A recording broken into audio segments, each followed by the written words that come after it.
Mungkin banyak dari Okezners juga yang belum paham apa itu dark web, seperti apa sih dark web, dan isinya tuh kontennya apa aja biasanya beredar di sana. Kira-kira bisa diberi gambaran Mas soal dark web? Ya dark web itu kan sebenarnya isinya prinsipnya sama aja dengan cara kerja internet ya, cuman kan dia bisa dibilang lapisan terdalam ya dari apa namanya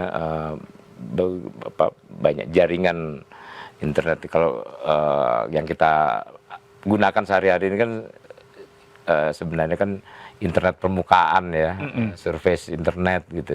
Dan kalau dan informasi di surface internet saja itu sudah banyak sekali, beragam kan gitu, sudah ada banyak hal bisa kita akses, nggak ada lah gitu ya. Semua yang kita ingin cari biasanya ada. Nah, dark web itu menyediakan apa-apa yang biasanya secara moral, secara norma gitu ya, itu tidak diperkenankan ada di permukaan kan gitu. Termasuk juga yang terkait dengan informasi-informasi jaring yang berkaitan dengan kriminalitas, dan semestinya juga bukan kriminalitas yang biasa-biasa ya. Artinya kriminalitas yang sudah kompleksitasnya lebih besar ya, lebih tinggi gitu ya. Nah, untuk sampai ke sana juga sebenarnya nggak banyak orang yang ini ya sebenarnya, kalau kita bicara kebutuhan gitu ya. Ya kalau nggak butuh-butuh banget dia nggak bakal nyampe ke situ. Karena kita ya nonton YouTube aja udah capek, mau cari informasi apa di YouTube, di ini segala macam, di berbagai platform media sosial sudah bisa kita akses kan gitu. Sehingga nggak banyak ya yang masuk ke sana, kecuali dia memang butuh informasi spesifik, butuh akses yang lebih kuat, yang dia mungkin sulit atau tidak mungkin dia dapatkan di permukaan gitu. Itu baru dia masuk ke dark web. Dan saya kira itu juga walaupun misalnya tadi ada informasi bahwa dia mengakses dark web, ya itu tentunya masih perlu dibuktikan lagi, karena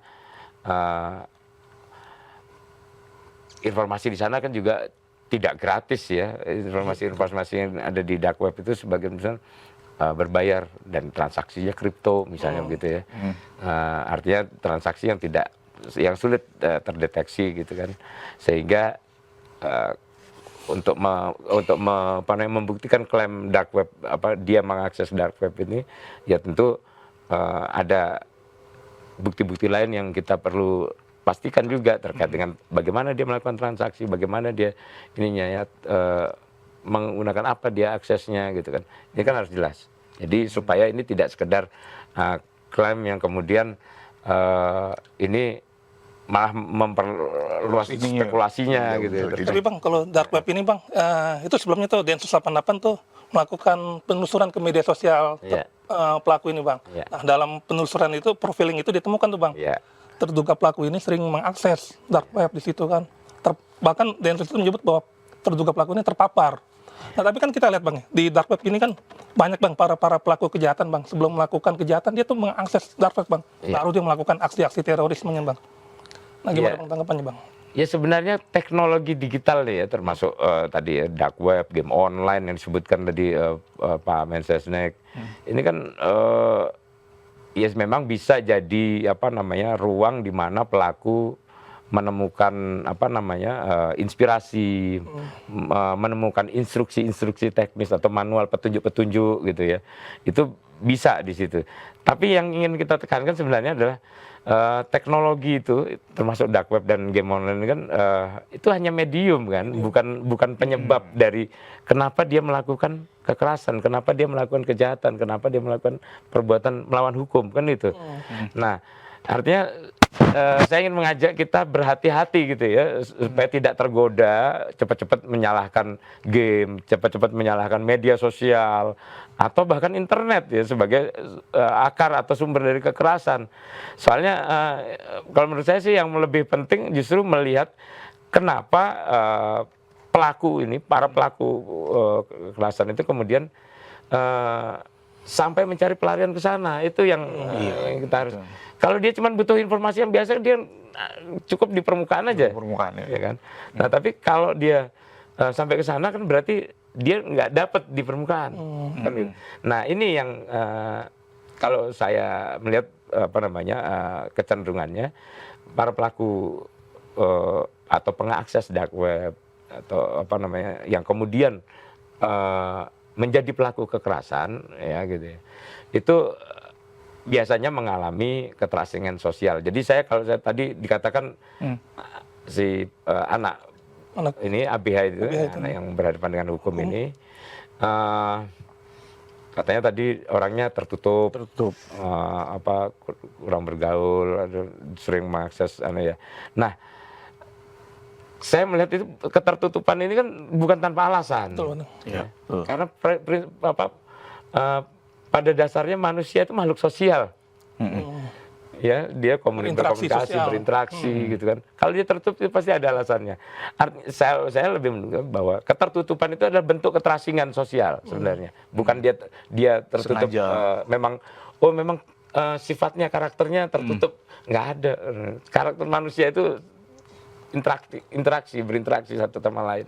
Tapi abang setuju gak bang kalau bahwa terduga pelaku ini anak jadi korban bullying bang di sekolahnya bang? Karena kan ada pernyataan bahwa pelaku itu kan juga korban bullying tuh. Iya. Saya cenderung sepakat dan menduga bahwa pelaku mengalami keterasingan sosial ini justru karena dia jadi korban perundungan. Dan kalau kita tanyakan ke lingkungannya, mungkin ya kemungkinan dibantahnya besar ya, karena mungkin saja mereka bagian dari pelaku. Mungkin saja juga yang melihat atau yang melakukan ini juga tidak memahami bahwa apa yang dia lakukan ini bullying, perundungan, gitu. Dan ini kan yang dirasakan itu sangat personal ya. Efeknya itu ketika perundungan terjadi. Ada yang kemudian dia menganggap itu biasa-biasa saja, mengabaikan. Tapi kondisi mental orang kan berbeda-beda ya, sehingga ada yang kemudian dia memilih menyingkir dari pergaulan sosial, dari lingkungan sosial. Nah, artinya di sini ada persoalan pertama tadi keterasingan sosial, kemudian kehilangan dukungan emosional, dan kemudian yang lebih banyak lagi itu juga dia kehilangan rasa aman di dunia nyata. Itu ya, kehilangan rasa aman di dunia nyata. Akhirnya berangkatlah dia ke internet, berangkat dia ke ruang digital. Mulai dari kebutuhannya, mulai dari yang permukaan tadi, informasi-informasi permukaan. Ketika dia merasa ini tidak cukup atau belum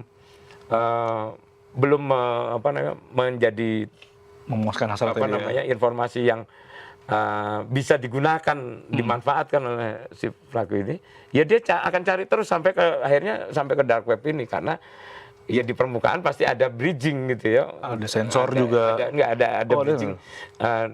Kalau informasi lebih detail lagi adanya di sini, gitu. Bukan di web ini. Gitu. Lebih mendalam lagi gitu. Akhirnya dia makin masuk kan gitu. Nah, apalagi juga kita kasus-kasus semacam ini kan banyak ya.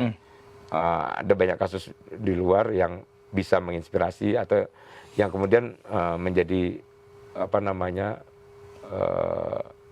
mimetik gitu ya. Mimetik artinya bisa ditiru lah gitu ya. Bisa ditiru. Ini juga kita lihat ya. Kalau yang tadi ya inspirasi peniruannya itu kan mungkin di surface, di permukaan gitu ya. Tapi kemudian bagaimana caranya meniru, bagaimana caranya melakukan aksi, nah dia dapatkan di dark web. Dark web itu.